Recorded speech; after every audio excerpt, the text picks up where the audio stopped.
What if I told you that the suffering you've carried for years was never punishment, never a curse, but a hidden teacher preparing you for freedom?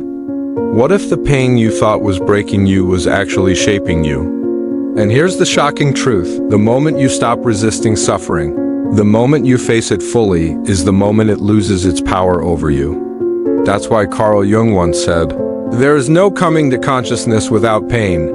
But here's the part: nobody talks about pain isn't the end of the story. It's the door.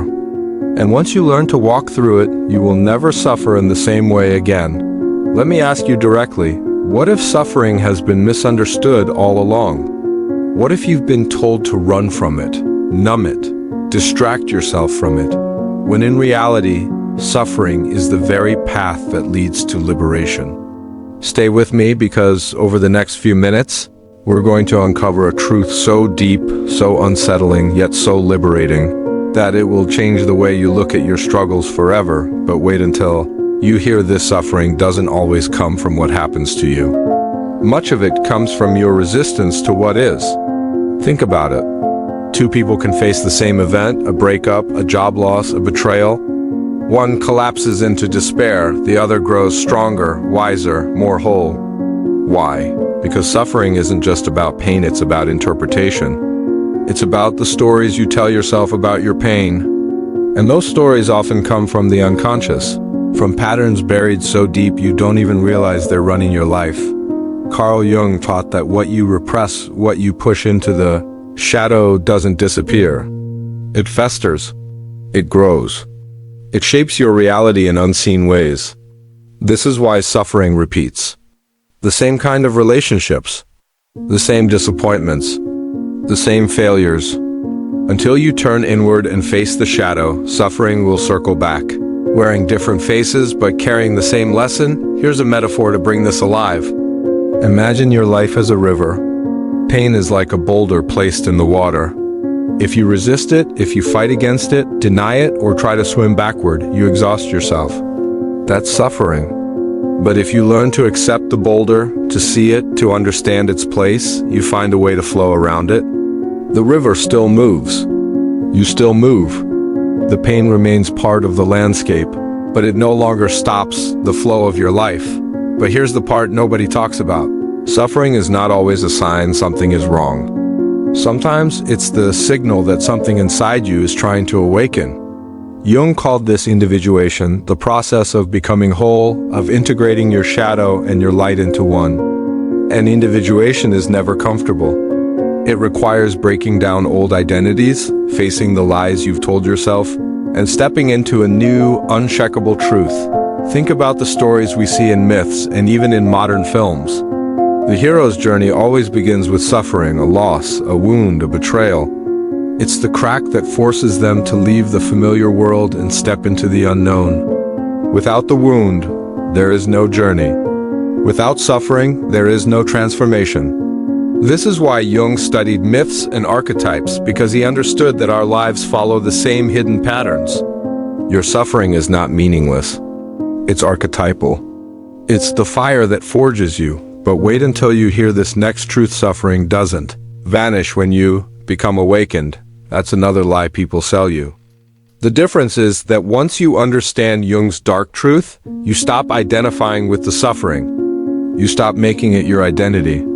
You stop saying, "I am broken, I am lost, I am unworthy." Instead, you say, "I am passing through fire, and I am being reshaped." The pain doesn't define you, it refines you. Let me give you an example. There was a woman who had spent her entire life pleasing others, sacrificing herself to be accepted. When she finally broke down from exhaustion, she thought she had failed. But Jung would say this collapse wasn't failure, it was initiation. The suffering she felt was the psyche demanding balance, demanding she finally confront the shadow of her people-pleasing, the rage, the resentment, the neglected self. Only by entering that suffering could she reclaim her authentic power. And maybe this is where you are right now. Maybe life has pushed you to the edge. Maybe you've been asking, why me? Why does this keep happening? But here's the shocking truth: your suffering is not random. It is the mirror of your unconscious. It is showing you where you're still chained.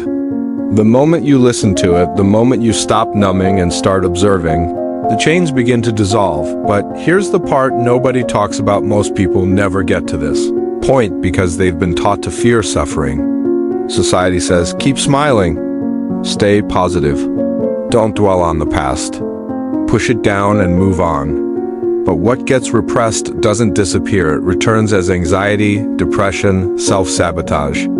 Jung warned that until you face the unconscious, you will project it outward and call it fate. Meaning you'll think life is against you, when in reality, your own shadow is crying out for your attention. So let me rehook you here. What if you stopped asking, how do I escape suffering? And started asking, what is my suffering trying to teach me? That single shift could change your entire existence, because suffering isn't here to punish you, it's here to wake you up. It's the alarm clock of the soul, ringing louder and louder until you finally pay attention. The question is, will you hit snooze and keep repeating the cycle? Or will you wake up and see the hidden truth that suffering carries? And here's what's even more mysterious. Jung discovered that once a person begins this process of integration, their relationship with suffering changes forever. Pain may still arise because life is unpredictable, but it no longer enslaves them. They see through it. They use it. They even respect it. Because they know that on the other side of every wound lies another piece of their wholeness. So let me leave you with this thought for this part. The suffering you've carried is not meaningless. It is not random. It is not proof that life has abandoned you. It is the doorway to your freedom. And once you understand how to walk through it, suffering will never hold you the same way again. Let's go deeper. If suffering is not always random, if it carries a hidden message from the unconscious, then here's the next shocking question. Why do so many people cling to their suffering without even realizing it? Why do some seem unable to let go of pain, even when freedom is within reach? The truth Carl Jung uncovered is unsettling sometimes. We secretly need our suffering. Wait until you hear this. Jung observed that suffering can provide a strange kind of security. As painful as it is, it's familiar. It gives us a role to play, a story to tell ourselves, even a way to control how others see us. For some, suffering becomes an identity, the victim, the martyr, the outsider. And if that identity is taken away, what remains? The terrifying vastness of freedom. This is why Jung said, people will do anything, no matter how absurd, to avoid facing their own soul. But here's the part nobody talks about sometimes. The ego clings to suffering because it gets something out of it. Psychologists call this secondary gain. For example, a person who constantly struggles may receive attention, sympathy, or care that they wouldn't get otherwise. The unconscious learns that suffering brings reward, so it holds on to it even when the conscious mind says, I want to be free. Think of it like this. Suffering can become a mask that hides the deeper fear of stepping into power. Imagine someone who always says, nothing ever works out for me. As long as they hold on to that story, they don't have to risk failure, they don't have to face the unknown. Their suffering, in a paradoxical way, protects them from a greater fear, freedom itself. But here's the part nobody talks about. Freedom is terrifying. Because freedom means responsibility. Freedom means no more excuses, no more hiding behind the shadow of pain. Freedom means facing the truth that you are capable of far more than you've been willing to admit. And that's why many people unconsciously prefer to remain chained. Let me give you a metaphor. Imagine a bird that has lived in a cage its entire life. The door opens one day and freedom is possible. But the bird doesn't leave. Why? Because the cage, though confining, is familiar. The open sky is vast and unknown.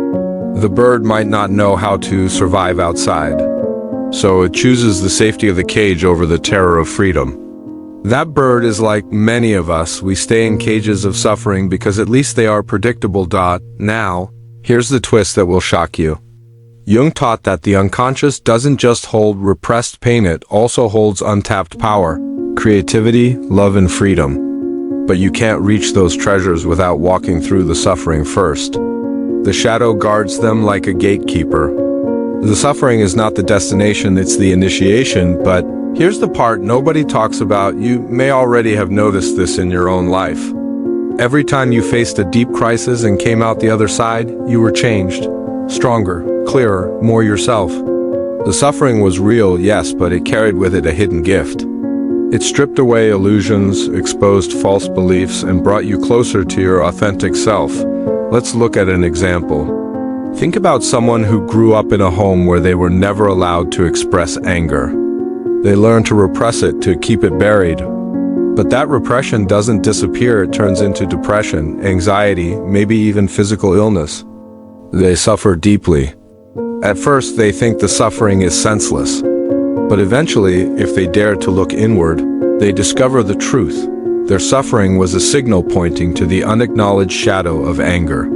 By facing it, by giving that anger space, they reclaim their voice, their power, their wholeness. Without suffering, they never would have turned inward.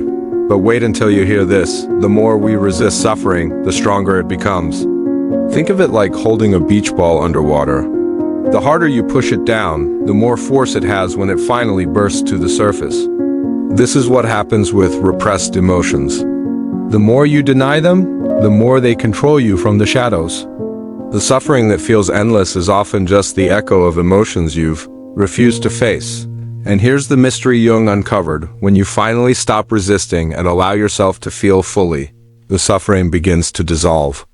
Not because the pain disappears instantly, but because the energy you wasted fighting it transforms into awareness. Awareness changes everything. Suddenly, you're no longer drowning in suffering, you're observing it, learning from it, integrating it. But here's the part nobody talks about: this process takes courage. Most people would rather distract themselves with endless noise scrolling, working, drinking, chasing relationships, anything to avoid sitting with themselves in silence. Because in silence, the suffering speaks. And in speaking, it demands to be heard. Jung once said, "Until you make the unconscious conscious, it will direct your life and you will call it fate."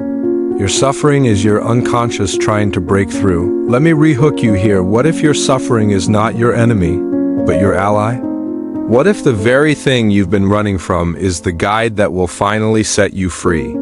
Imagine that. The key to your liberation has been hidden in the very place you least wanted to look. So let's summarize this part.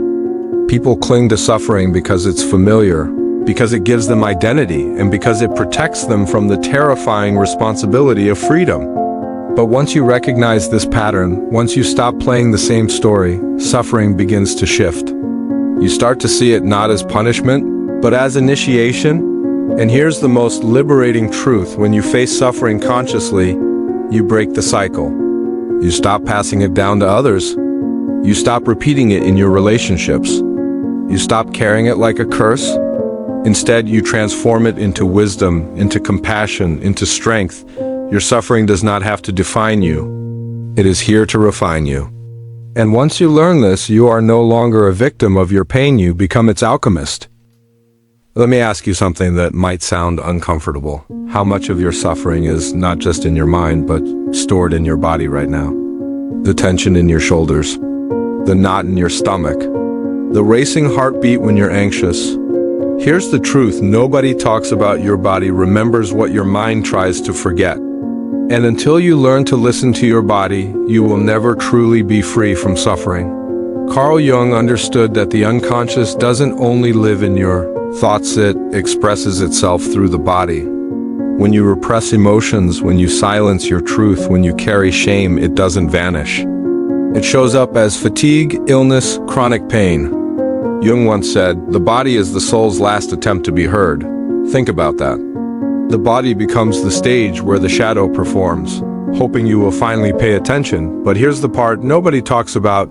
You may think your back pain is just bad posture, or your stomach issues are just bad diet. Yet often the body carries symbolic meaning. For example, someone who feels unsupported in life may develop chronic back pain. Someone who struggles to digest a traumatic event may live with stomach problems. The unconscious speaks in symbols, and the body is one of its languages. Let me give you a metaphor to make this real.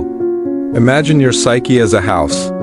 Every time you experience pain you don't process, you shove it into the basement. At first it looks neat and manageable, But over time, the basement fills. The pressure builds. Eventually, it starts seeping upward through the floorboards, the walls, the ceilings. That's what happens when the unconscious tries to reach you through the body. The symptoms you feel are not random. They're the cracks in the walls, the leaks in the ceiling, warning you that the basement is full. But wait until you hear this: most people respond by painting over the cracks. Painkillers, distractions, temporary fixes. But painting over a crack doesn't stop the house from collapsing. The only way forward is to go down into the basement, to face what's been stored there all along. Let me share a story. A man once came to therapy because of crippling migraines. He had tried everything: medicine, diet changes, endless treatments. Nothing worked. But through Jungian analysis, he realized the migraines always struck after he had silenced himself in conflict, after he had swallowed his truth to keep peace. His body was punishing him for betraying himself. Once he learned to express anger, to honor his voice, the migraines began to fade. The suffering wasn't meaningless, it was a message. Here's the shocking truth. The body and the psyche are not separate. They are two mirrors reflecting the same reality. If the psyche is in conflict, the body shows it. If the shadow is repressed, the body carries it. This is why Jung often studied dreams alongside physical symptoms. Both reveal what the conscious mind refuses to see. But here's the part. Nobody talks about you can't heal suffering just by thinking your way out of it. Insight alone isn't enough. You have to integrate the body. You have to feel what you've been avoiding. Cry the tears you never cried. Tremble with the fear you never acknowledged. Let the rage move through you instead of locking it away.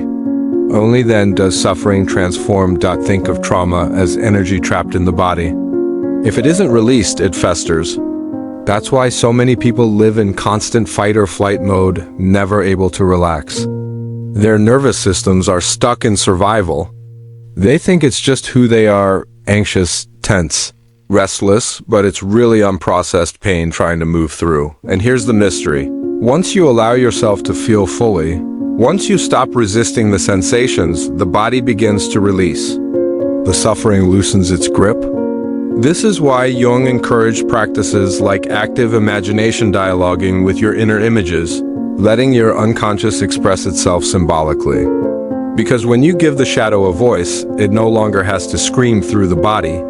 But let me rehook you here. What if your body is not betraying you, but protecting you? What if every symptom, every ache, every tension is the unconscious trying to guide you back to yourself? That changes everything. Suddenly, instead of fighting your body, you learn to listen. Let's use another metaphor. Imagine a car dashboard. When a warning light flashes, it doesn't mean the car hates you. It means something inside needs attention. You wouldn't cover the light with tape and keep driving. Yet that's what most of us do with suffering in the body. We numb it, silence it, ignore it. Instead of looking under the hood. Jung would argue that this ignorance is dangerous, because the body will only scream louder until you listen. What begins as a whisper, fatigue, tension, can become a shout, illness, breakdown if you refuse to face the truth. The body is not against you. It is your ally in the individuation process, forcing you to slow down, to notice, to integrate. But here's the part nobody talks about sometimes. Healing doesn't mean the symptom disappears. Sometimes it means you relate to it differently. Instead of seeing pain as an enemy, you see it as a companion on the path. You honor it, you learn from it, and in doing so, you stop suffering over it. Because remember, suffering is not the pain itself, it's the resistance to the pain. Let me give you an example. A woman living with chronic illness once said, "My disease taught me how to live. Before, I never slowed down. I ignored my emotions. I lived for others. But now, every day I ask, what do I need? What does my soul want?" My illness forced me to meet myself. That's Jung's dark truth. Suffering is the soul's last attempt to bring you home. So let's recap this part. The body carries suffering when the mind refuses to. Pain, illness, and symptoms are often messages from the unconscious. Resisting them only increases suffering, but listening transforms it. Freedom doesn't always mean eliminating pain. It means changing your relationship to it so it no longer defines you. Have you ever noticed how much of your suffering comes not from the event itself, but from the meaning you attach to it? The breakup wasn't just a breakup, it was proof that you weren't worthy of love. The rejection letter wasn't just about a job, it was interpreted as a declaration that you'll never succeed. This is the trap of the unconscious. It takes raw pain and wraps it in layers of self-condemnation, turning temporary wounds into lifelong suffering. But here's the part nobody talks about. The suffering is optional. The pain may be inevitable, but the story you build around it, that's where you have power. Carl Jung understood this deeply. He believed that suffering persists because we refuse to confront what is within us. We keep searching outside, blaming circumstances, blaming people, blaming fate. Yet Jung's voice cuts through the noise with a sharp truth. The most terrifying thing is to accept oneself completely. Think about that for a moment. To accept yourself means you no longer fight your own shadow. You no longer create suffering by pretending to be someone else, but here's the shocking twist. Most people are addicted to suffering. Why? Because it gives them identity. It makes them feel significant. Look how much I've endured. Look how much I've survived. Without their pain story, who would they be? And that's why freedom feels so threatening. Freedom requires letting go of the suffering that has defined you for years. Wait until you hear this. Many people unconsciously cling to toxic relationships, self-sabotaging habits, or limiting beliefs because suffering has become familiar. It's like wearing a pair of old shoes. They hurt, they blister, but they feel like home. Freedom, on the other hand, feels foreign, empty, uncharted. That's why so few actually choose it. Let me give you an example. Imagine a prisoner who has lived behind bars for 20 years. The cell is small, the food is poor, the nights are long, but it's predictable. Now imagine the day comes when the door is opened and the prisoner is told, "You're free." Many will hesitate. Why? Because freedom is terrifying when you've built your entire identity inside chains. In the same way, people remain prisoners of their own suffering because it feels safer than the unknown. Here's the secret. Jung points us to, you don't break free by fighting suffering. You break free by dissolving your attachment to it. By saying this pain is not who I am. This fear is not my identity. This wound is not my story. When you strip suffering of its meaning, you suddenly realize it has no power left, but let's go deeper. Jung would tell you that suffering is not just a burden, it is also a messenger. Every ounce of pain you felt has something to teach you. That betrayal? It shows you where you've been giving away your power. That rejection? It reveals where you've been seeking external validation instead of inner worth. That loneliness? It whispers that you've been disconnected from your own soul. But here's the catch. If you refuse to listen to the message, the suffering repeats itself. Louder, harsher, more destructive each time. Think of it like a teacher. At first, the teacher speaks softly. If you ignore them, they raise their voice. If you keep ignoring them, they eventually shake you awake. Suffering is that teacher, and until you accept the lesson, it will keep appearing in new disguises. Here's a rehook. But what if the very thing you've been running from, your deepest wound, is actually the doorway to your liberation? Let's use a metaphor. Imagine a thorn lodged in your skin. Instead of pulling it out, you cover it with bandages, you avoid touching it, you distract yourself with other things. But every time you move, it hurts. That thorn is your shadow, the unprocessed pain, the unacknowledged truth, the unresolved trauma. And here's Jung's wisdom. Freedom begins not when you cover the thorn, but when you face it, pull it out, and feel the wound heal. But healing requires courage. Because in order to face the thorn, you must feel the raw pain you've avoided for years. Most people won't do it. They'll cover it again, hoping the suffering somehow dissolves. But you, if you are here listening, are not most people. You are here because something in your soul is ready to see differently. Let's talk about something radical. Jung believed that suffering could actually be an initiation, a rite of passage. Just as alchemists transformed base metals into gold, suffering has the potential to transform your ordinary self into something extraordinary. But only if you allow it. Only if you refuse to stay trapped in the victim's narrative. Here's a story to illustrate this. A man loses everything, his career, his relationship, his home. He feels shattered. At first he blames everyone. The system, his partner, his past mistakes. He spirals into self-pity. But eventually something shifts. He asks, what if this breakdown is not a punishment but an invitation? He begins to look at his shadow, the patterns of avoidance, the fears he never confronted, the identity he built on external approval. Slowly, the suffering transforms.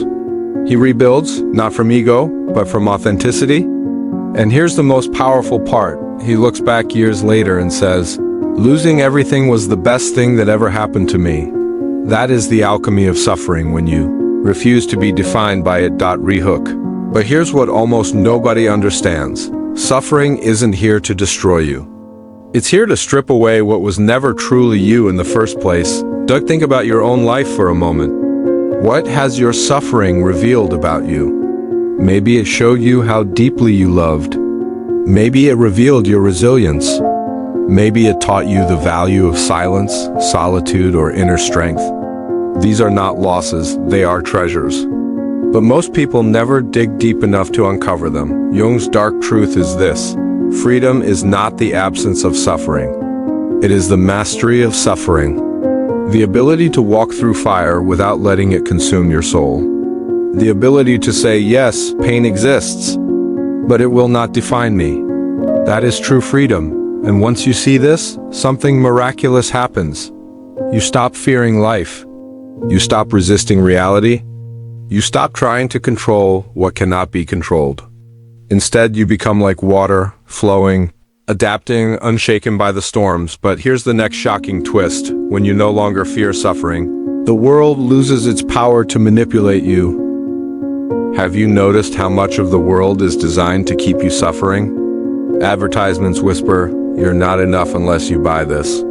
Toxic relationships feed on your need for validation. Work cultures prey on your fear of not being worthy.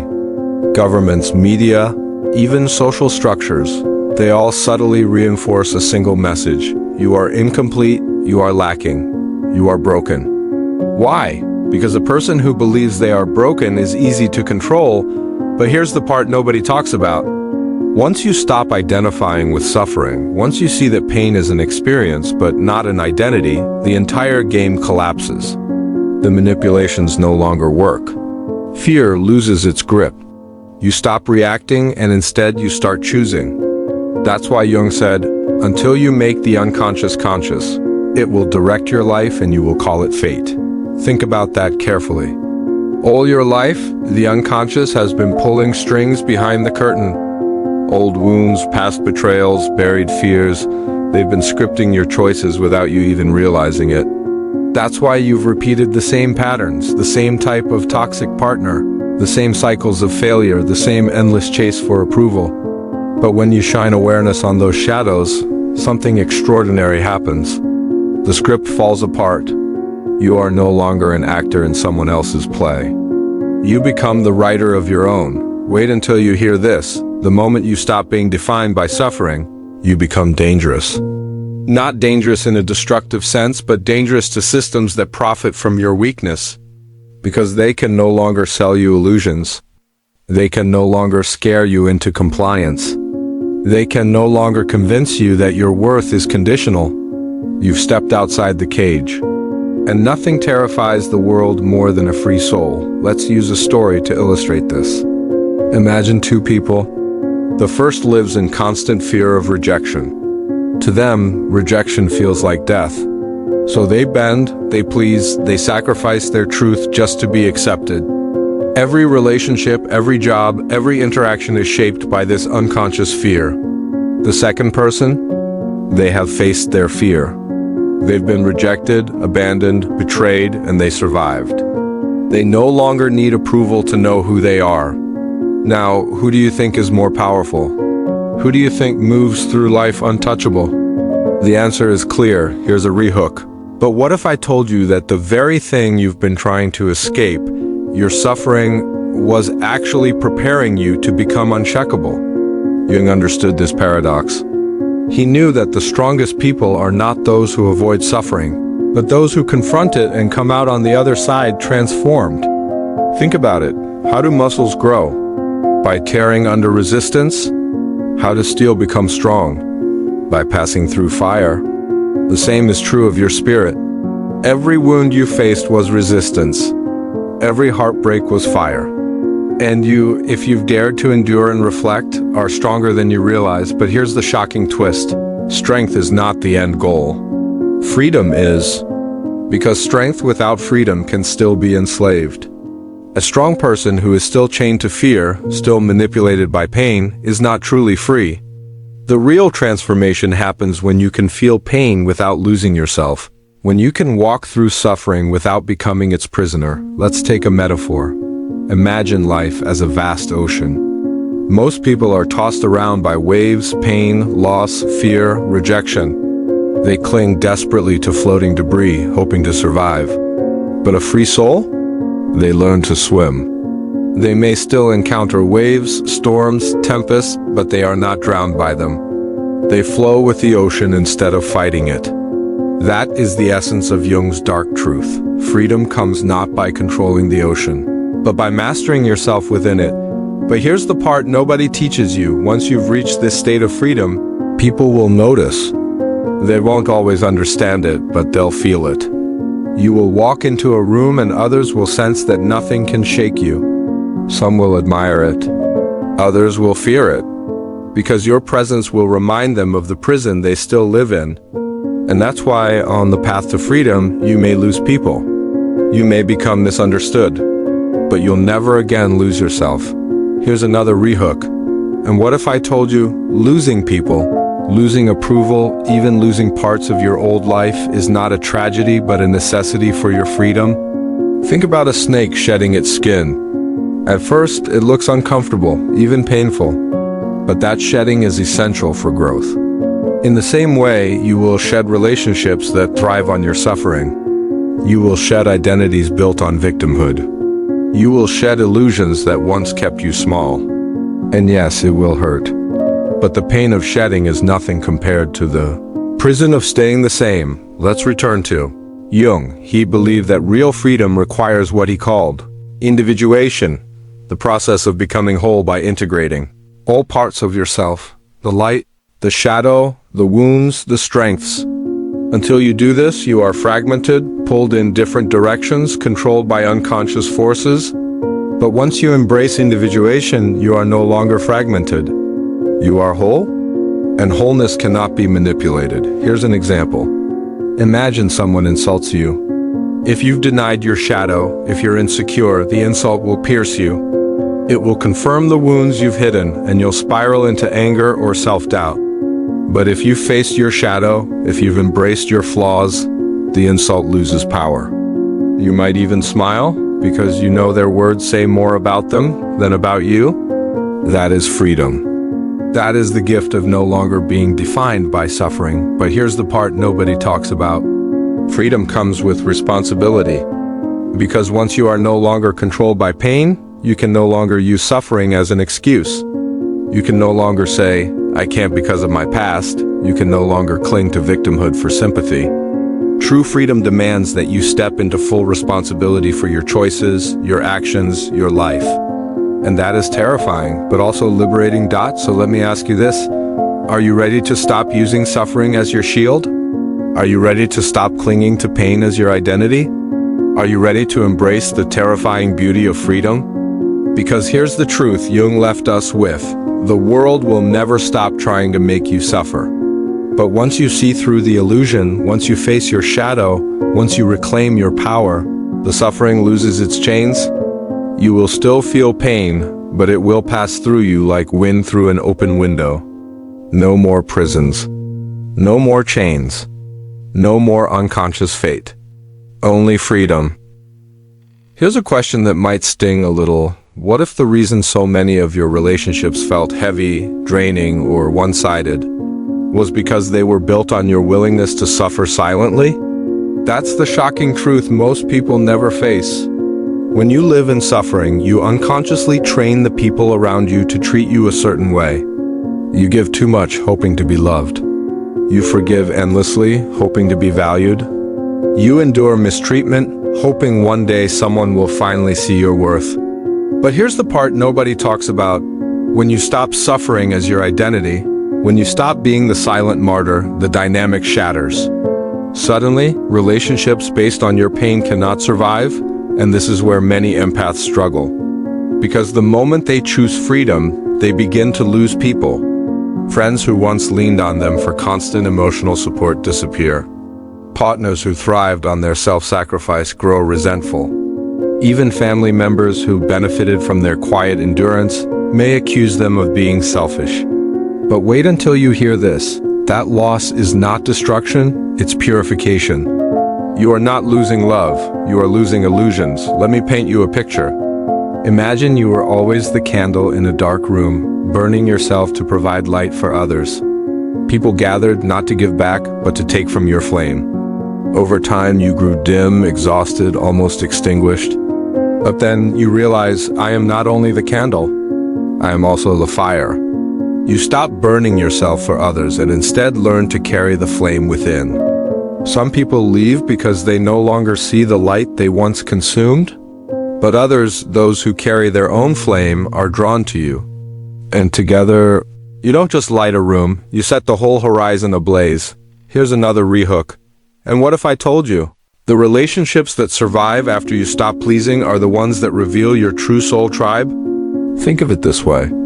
Suffering was like static noise in your energy. It attracted people who resonated with that same frequency, people who needed your wounds to feel whole. But once the noise clears, once you vibrate from a place of freedom and authenticity, the entire frequency changes. You stop attracting takers and start attracting mirrors, souls who reflect your wholeness back to you. Carl Jung would call this individuation in action. As you integrate your shadow and free yourself from unconscious suffering, you stop projecting your wounds onto others. You no longer need others to play the villain, the savior, or the parent. You see them as they are. And just as importantly, you see yourself as you truly are. Relationships become less about filling voids and more about expanding wholeness. But here's the part nobody warns you about. Freedom can feel lonely at first. Because when you no longer suffer to belong, you no longer fit into places built on pain. You may sit at the same dinner table with old friends, but feel like you're speaking a different language. You may find the conversation shallow, the drama's meaningless. And this can make you wonder, did I make a mistake? Was the suffering easier than this silence? The answer is no. This silence is not emptiness, it is spaciousness. It is the clearing of old noise so something deeper can finally emerge. And what emerges is purpose. Wait until you hear this. Freedom from suffering is not just about relationships, it's about direction. When you are no longer chasing love, validation, or security from outside, you have energy to ask bigger questions. Why am I here? What is my soul's work? What unique imprint am I meant to leave on the world? These questions don't come from suffering, they come from liberation. Let's use a metaphor. Picture yourself as a tree. In suffering, your roots are tangled, your growth stunted, always reaching sideways for scraps of water. But once you free yourself, your roots sink deep into the earth, drawing nourishment from within. Suddenly, you grow upward, not sideways. Your branches expand, your fruit ripens, and others are fed not because you gave away your essence, but because you overflowed from abundance. That's purpose, the fruit of freedom. Here's another rehook. But here's the shocking twist. Your purpose is not something you find. It's something you become when you stop being a prisoner of suffering. Let me give you an example. Many empaths spend years working jobs they hate, staying in environments that drain them, all because they're afraid of disappointing others. They suffer quietly, telling themselves this is just how life is, but when they finally refuse to suffer for others' comfort, something shifts. They quit, they create, they risk. They may not know the whole path, but they step into alignment, and slowly their purpose unfolds, not because it was hidden outside, but because suffering no longer blinded them to what was always inside. But here's the part nobody talks about. Your energy changes. When you are free, people feel it. You no longer walk into a room carrying invisible chains. You no longer radiate desperation or fear. Instead, you project calm, confidence, and quiet power. Some will be inspired. Others will be threatened. But all will notice. Think of it like this. Before, you were like a radio station tuned to static, buzzing with insecurity, guilt, and need. Now you're tuned into a clear frequency. Those aligned with it will recognize it instantly. They'll feel safe around you, uplifted, awakened. But those who still live in noise will either try to drag you back or drift away. And that's not a loss, it's alignment. Carl Jung once wrote that the privilege of a lifetime is to become who you truly are. Notice, he didn't say the privilege of a lifetime is to be loved by everyone or to avoid suffering. No, the privilege is authenticity. Because once you stop suffering for others, you begin living for truth. And truth is the foundation of every authentic relationship, every meaningful purpose, every radiant presence. So let me ask you this. Are you willing to endure the loneliness of shedding false connections in order to step into authentic ones? Are you willing to let go of suffering as your currency, so you can finally experience love that doesn't require pain? Are you willing to risk being misunderstood so you can be truly free? Because here's the final rehook for this section. Freedom is not just about escaping suffering. It's about creating a life so aligned, so authentic, so purposeful, that suffering no longer defines you, it only refines you.